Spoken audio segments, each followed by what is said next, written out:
Y ahora vamos a escuchar al secretario general de la Asociación Bancaria, Sergio Palazzo. Bueno, buenas tardes a todas las compañeras, los compañeros. Muchísimas gracias a Fernanda y a esta Casa de las Leyes por esta posibilidad de un debate, intercambiar ideas y reflexiones respecto a un tema que marca agenda histórica en la Argentina, como es la deuda. Yo prefiero, más que deuda externa, hablar de la deuda pública, que me parece que es mucho más amplio, porque es en definitiva los compromisos que tiene que asumir un Estado con sus acreedores para, previo a haber asumido esos compromisos, brindar todos los servicios sociales que le tiene que brindar a una sociedad. Sin duda que la deuda externa, amañada de la forma que lo ha hecho el gobierno que está terminando su mandato, tiene mucho más que ver con la especulación, con favorecer la usura, la fuga de capitales, que con contraer una deuda para mejorar el sistema de infraestructura, la economía y el desarrollo de la sociedad argentina. Eso creo que ha quedado muy claro. Los efectos de la deuda siempre son muy negativos en este aspecto cuando son utilizados en forma de especulación.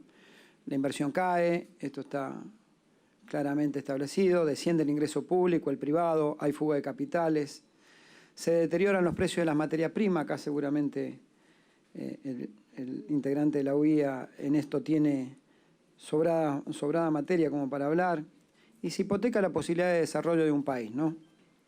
También las recetas son inmediatas y casi en forma o tienen el formato preestablecido de lo que llaman PAE, que son los planes de ajuste estructurales que arma el Fondo Monetario Internacional, y que lo primero que hace es recortar gastos en lo social, en la salud, en la educación, reducción del déficit público, como planteo, cierre de empresas locales que no pueden competir con las empresas multinacionales, reducciones de las plantas de personal con despidos, desempleos, suspensiones, el aumento de las exportaciones muchas veces a costa del medio ambiente solamente para pagar deuda, inversiones son muy limitadas, y esto supone, según el plan del Fondo Monetario típico y de formato, que sirve para mejorar la recaudación y por ende por ese efecto luego se pagarán las deudas. Bueno, está claro que nada de esto es así, y en realidad el Estado argentino, que recurrió a tomar deuda tanto en los organismos internacionales como en el sector privado una vez que asumió el presidente Macri,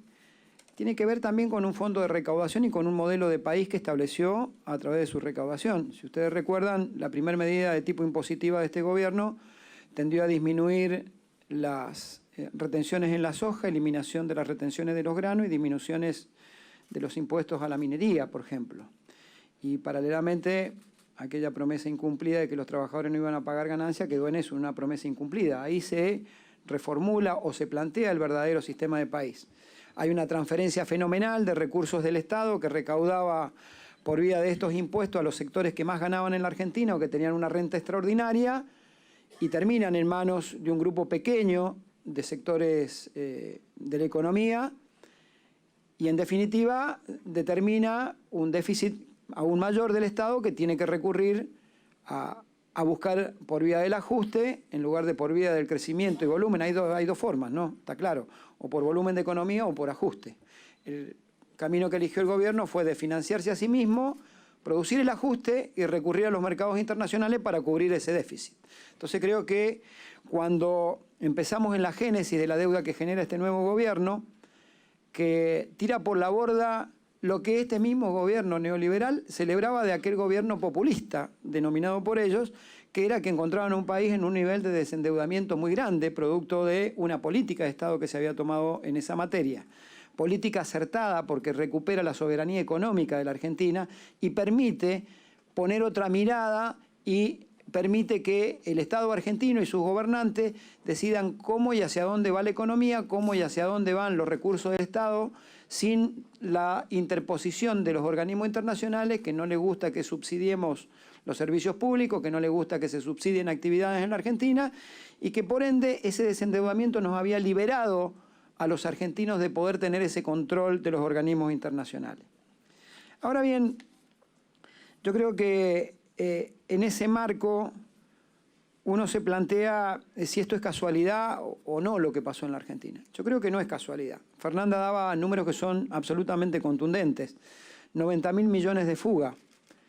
Y además de 90.000 millones de fuga, el endeudamiento argentino, que en moneda extranjera creo que asciende a 180.000 millones de dólares aproximadamente, le deja una bomba de tiempo armada entre un gobierno neoliberal y de derecha en asocio con el Fondo Monetario Internacional al próximo gobierno, porque los vencimientos por los próximos 4 años, es decir, el mandato de un gobierno popular que iba a asumir, son equivalentes a 100.000 millones de dólares. Es decir, que es de virtual imposibilidad pagar en los términos en que está formalizada la deuda, y tiene una responsabilidad muy importante el Fondo Monetario Internacional en haber aprobado una serie de préstamos para un dispendio casi gracioso, sin ningún tipo gracioso en el sentido de que nadie efectuó controles de ningún tipo, para que ese dinero nos sirviera para mejorar la economía del país, generar mayor volumen de la economía y después pagar las deudas, sino que sirvió para pagar la especulación, la usura,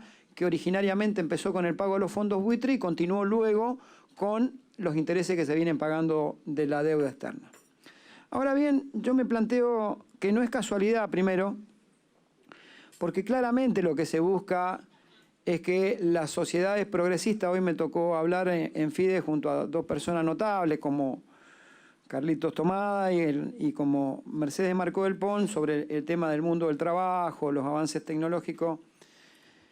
Y en realidad, y acá viene la otra parte, porque Fernanda me pedía que explicáramos desde el lugar del trabajo, de la representación de los trabajadores, cómo impacta esto. Claramente tiene un impacto la deuda, porque la deuda genera condicionamientos. La Argentina forma parte de un selecto países que son 3, todos ellos para el neoliberalismo vernáculo serían innombrables, ¿no? Porque son países africanos, que son los que recurren a un stand-by en una 3ª o 4ª revisión del acuerdo.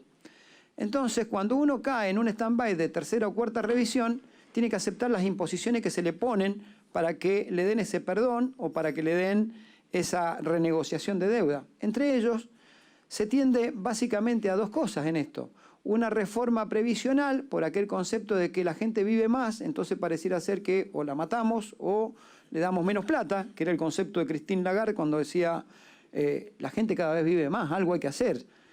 Bueno, parece que lo que hay que hacer era que se mueran, porque definitivamente lo que buscaban y lo que buscan en cada país donde van con ese tipo de préstamos y con ese tipo de imposiciones es que haya una reforma previsional que tienda a disminuir el nivel de ingreso de los sectores más desprotegidos, que son los que provienen de las jubilaciones o los fondos de pensiones, como le llaman en otros países.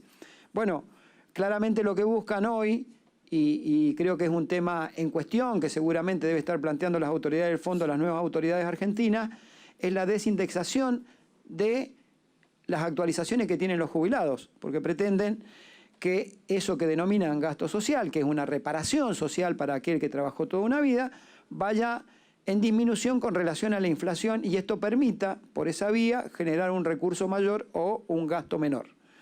Lo segundo que plantean, y acá viene la otra parte, tiene que ver con las reformas laborales. Es decir, cómo se le quita disminución de derecho a los trabajadores a partir del denominado costo argentino. Si ustedes recuerdan, la presidencia de Mauricio Macri en candidato preelectoral en su elección del 2015, hablaba del costo argentino. Cuando hablaba del costo argentino, no solo hablaba del salario de los trabajadores por debajo de la inflación, sino que hablaba del nivel de derechos de la sociedad argentina en materia de derecho laboral. Porque en definitiva los derechos son salarios diferidos de los trabajadores también. Que tengamos posibilidad de enfermarnos y que nos paguen el día porque estamos enfermos es un derecho que cuesta plata. Tengamos posibilidad de tener vacaciones pagas es un derecho que cuesta plata. Quiere decir que los derechos son salarios diferidos. Cuando el gobierno apuntaba a la disminución del costo argentino, estaba apuntando precisamente a la disminución de derechos para generar ese marco de competitividad que ellos llaman. Cuando propiciaron la reforma de ley de ART, que en lugar de prevenir lo que busca es ver cuánto sale un brazo o una pierna o una vida o cuánto menos pagan por ello, en definitiva lo que buscaban era eso, disminuir lo que ellos denominan costo laboral en la Argentina.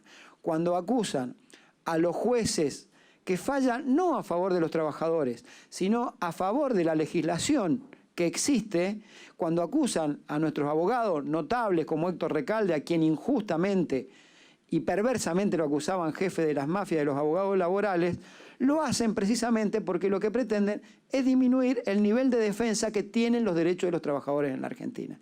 Por eso tiene un impacto directo en la vida de los trabajadores las tomas de deudas que se hacen, porque a partir de los condicionamientos, uno de los condicionamientos principales que tiene es ese. Y si te quedan empresas del Estado, es que vendas las empresas del Estado a precio vil, como fue el neoliberalismo de los 90, para que con ese dinero se cancele la deuda. En definitiva, cuando nos prestan plata no le importan si es para el crecimiento de la sociedad. Lo único que les importa es ver cómo se apropian de los recursos naturales de las empresas del Estado y cómo maximizan rentabilidad de las grandes empresas multinacionales que tienen presencia en todo el mundo a través de la quita de derechos luego cuando tienen que renegociarse las deudas porque no se pueden pagar. Ahora bien, yo he querido a esta charla también traer una serie de alternativas, algunos bosquejos, y me parece que hay que analizarlo en tres dimensiones. Una es, ¿qué hacemos con la deuda? Hay 100.000 millones de dólares que van a vencer en el mandato de Alberto y de Cristina. La mayor parte, como dijo recién Fernanda, es en moneda extranjera. Saltamos casi al 112% del PBI cuando tomaron una deuda del 39,5% o 38,5%, no recuerdo bien, del PBI. Solo sirvió para fuga de capitales. Y en esto un pequeño paréntesis. En el mes de octubre, previo a la elección, entre la PASO y la elección del 27, se fugaron 4.000 millones, un poco más de 4.000 millones de dólares de la Argentina con la venta de a 10.000 dólares. 4.000 millones de dólares. Miren qué fácil que es resolverlo a veces, que con la imposición de controles de cambio y restricciones en la venta de moneda extranjera a 200 dólares, creo que ha sido 200 millones que salieron este año. Ya se evitaron de perder 3.800 millones de un saque nada más, regulando, pasando nada más que tienen que saltar el charco, cruzar el Rubicón y decir, bueno, miren, lo que pensábamos los neoliberales estábamos equivocados, hay que poner controles de cambio y no es lo mismo, entonces tenemos que cuidar los dólares porque tenemos un problema de divisas en la Argentina, entonces hay que cuidarlo. Con esa sola medida ya se ahorraron 3.800 millones de dólares de fuga. Y un segundo tema que hay que abordar tiene que ver con la característica de otro número que es más grave todavía que los 4.000 millones, y que es que en ese periodo hubo un récord de ciudadanos que compraron, porque la compra es física, de personas físicas ahora. Y hay más de 2.500.000 personas físicas que compraron dólares en ese tiempo en la Argentina. Esto habla de un problema cultural que tenemos que sortear también, que es que el argentino no respeta su moneda, y no la respeta por tres cuestiones básicas. Una es la volatilidad jurídica, otra es la volatilidad económica, y otra es la enorme economía en negro que tiene la Argentina. La volatilidad jurídica porque este es un país que en esta Casa de las Leyes, por allá 2001-2002, sancionaba una ley que decía que los depósitos eran intangibles y a las 2 semanas decía hay un corralito, no te devuelvo los depósitos. Entonces ninguna persona va a tener confianza en un sistema jurídico que dice una cosa, a las 2 semanas dice otra y afecta lo que ellos denominan razonablemente la propiedad privada. El segundo es que tiene que ver la volatilidad económica. Yo salgo contento, tengo 1 millón de pesos de todo mi ahorro, lo estoy juntando para comprarme una casita, digo, wow, me dieron el 40% en el banco, a fin de año tengo 1.400.000. Llegó fin de año, la inflación fue el 56%, me debería haber dado 1.560.000, perdí 160.000 contra la inflación. Entonces, en la medida que no se logre regular que la actividad económica no tenga esa volatilidad tan alta en materia de inflación, también va a haber problema en generar ahorro en la Argentina que signifique luego tener que pedir menos plata afuera. Y la tercera tiene que ver con la economía en negro. El Estado tiene que dejar de perseguir y criminalizar a los compañeros, como decía Nicolás, que están en una plaza vendiendo un producto artesanal y que generaron propio de su esfuerzo, y propio de su esfuerzo a partir de que a la sociedad poco y nada le importó si esos compañeros tenían trabajo o no y los expulsó y los obligó a vivir en los márgenes de la sociedad a partir de un sistema de pobreza en el cual, como decía Nicolás recién, pareciera ser que el concepto son los vagos, la sanguijuela. En realidad, yo no hablo en representación de los trabajadores porque Nicolás también lo ha hecho. Para mí, trabajadores son todos, los que tienen trabajo y los que no tienen trabajo. Los compañeros que tenemos un convenio colectivo y los compañeros de la economía informal. Por eso, con Nicolás hablamos el mismo idioma y en representación de los trabajadores en su conjunto. Digo, la economía en negro. La economía en negro está en otro lado. Yo trabajo en un banco, soy representante de los trabajadores bancarios y veo que cuando alguien pide un crédito hipotecario en un banco, está el gerente del banco, está el que compra la casa, está el que vende la casa, está un escribano público que da fe y siempre hay 2 o 3 más que no sé qué hacen, pero están ahí en la misma mesa todos, ¿no? Y todos dicen, he vendido la casa en 100.000 pesos, acá está la escritura, firmamos todo y abren una valija y sacan $100.000 porque una casa vale $60.000 o $100.000. Entonces todos somos cómplices de esa gran estafa de la economía en negro, no de atacar a los compañeros y criminalizar a quien pudo hacer artesanalmente algún producto para vender en una plaza, para vender a la salida de Retiro, para vender a la salida de Constitución.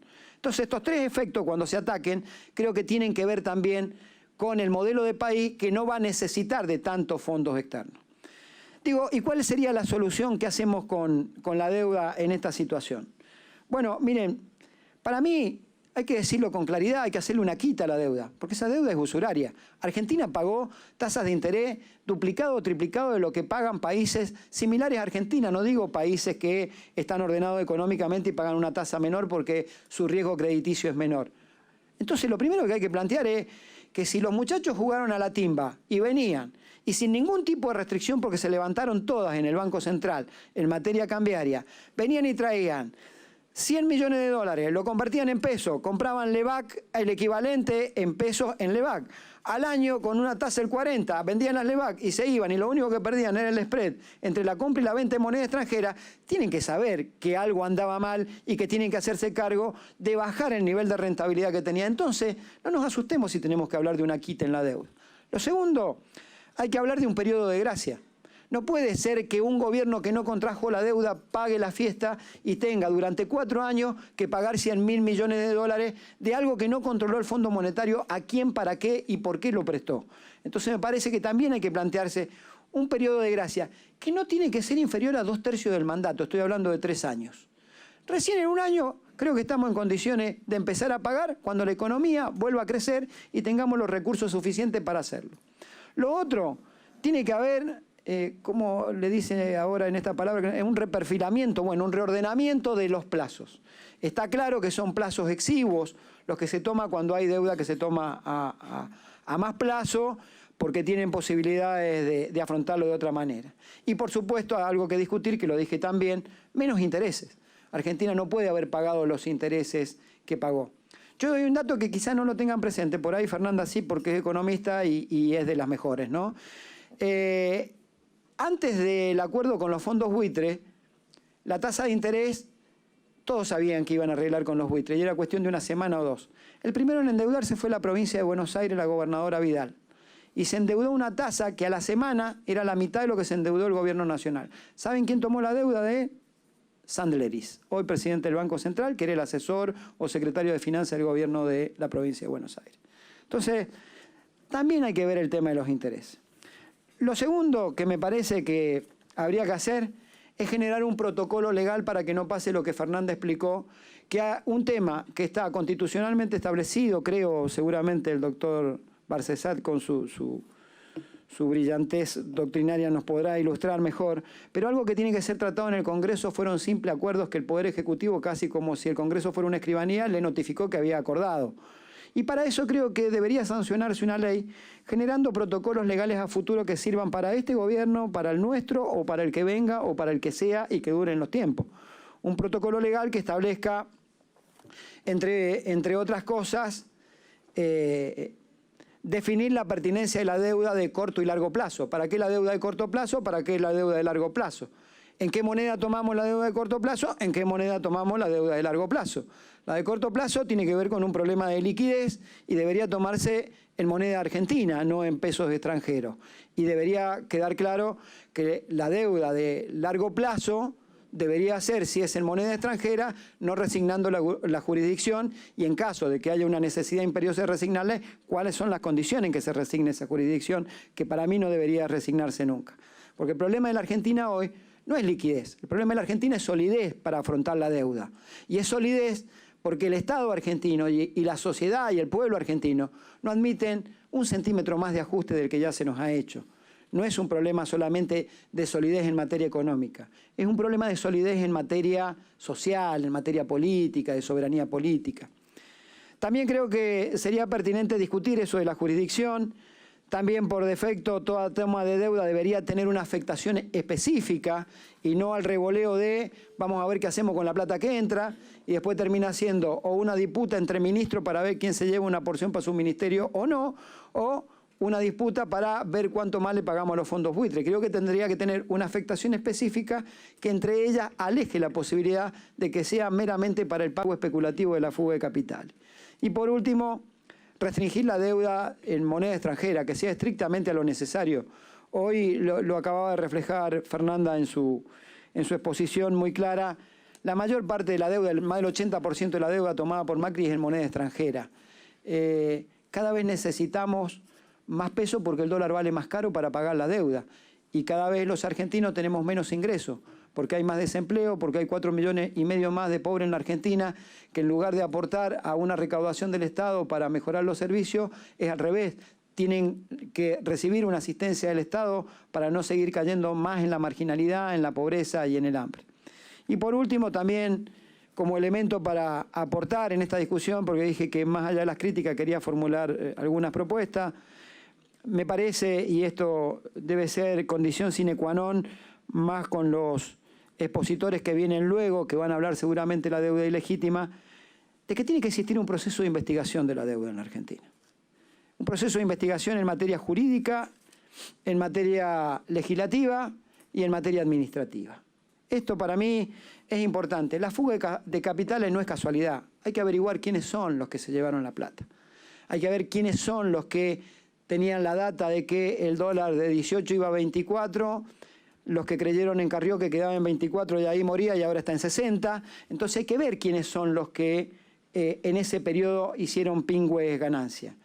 Hay que discutir y ver e investigar las altas tasas de interés. Todo el mundo sabe que un país es inviable teniendo una tasa de referencia por encima del 65% y una tasa de interés total después cuando uno acumula servicios y demás por encima del 100%. Todo el mundo lo sabe. Entonces hay que ver quiénes se beneficiaron con los saltos de las tasas de intereses que van por 10 o 20 puntos en algunos casos. Hay que analizar, y muy seriamente, por qué se hizo una operación a 100 años en materia de deuda externa en la Argentina cuando era absolutamente innecesario. Porque es una deuda que van a pagar los hijos de los padres que todavía no nacieron. Los hijos de los padres que todavía no nacieron. Esos son los que van a pagar la deuda dentro de 100 años. Hay que analizar, y particularmente lo digo desde mi sector, porque me toca estar viendo lo que hace el sector empresario de mi actividad y me toca padecerlo como laburante, pero hay que analizar las comisiones que cobraron los bancos. Ya existió un análisis que la justicia fue muy benévola con Sturzenegger, que fueron las comisiones del megacanje por las cuales estaba procesado Sturzenegger y, oh casualidad, cuando ganó Macri, parece que hubo un jubileo de sobreseimientos a todos los funcionarios que iban a ocupar cargos en el gobierno de Macri, entre ellos Sturzenegger. Habría que discutir algo que me parece importante, y es el conflicto de intereses, que no es solo patrimonio de aquellos funcionarios públicos que, siendo funcionarios públicos, tomaban deuda, regulaban el precio del dólar, regulaban la tasa de interés y, por otro lado, representaban intereses de fondos de inversión. Ergo, Nicky Caputo o Toto Caputo, no sé cuál. Toto Caputo era. El otro es el hermano. Y por último, también hay que hacer un proceso de investigación porque el acuerdo que firmó el gobierno argentino establecía que el Banco Central de la República Argentina no podía ser el financista del Tesoro Nacional. Primero, esta es una concepción equivocada. El Banco Central tiene que asistir al Tesoro de la Nación. No puede estar ausente de eso. Pero, ¿cuál fue el engaña pichanga que hicieron los muchachos, como siempre, para sortear y creerse que son los más liberales que los neoliberales? Decidieron utilizar la banca pública quitándole patrimonio para que sustituya la función que tenía que hacer el Banco Central. Y es así como saquearon al Banco Nación Argentina traje el número porque lo pedía hoy para no equivocarme, en 451.332 millones de pesos. Eso es lo que el gobierno de Macri le sacó al Banco Nación Argentina en estos 3 años y 10 meses por distintas vías. Una, que hay responsabilidad también, no del espacio de Unidad Ciudadana, que nos acompañaron siempre en la discusión del presupuesto, pero en el presupuesto de 2018 le arrebatan 22.000 millones del patrimonio del banco para ir a las arcas del Estado Nacional. Y también, debo decirlo, contó con el voto favorable, so pretexto, excusa o promesa de que a las provincias gobernadas por la oposición también le iba a llegar parte de esa plata para obras, y también muchos legisladores que hoy integran nuestro espacio, y digo nuestro espacio porque me siento parte del gobierno que viene,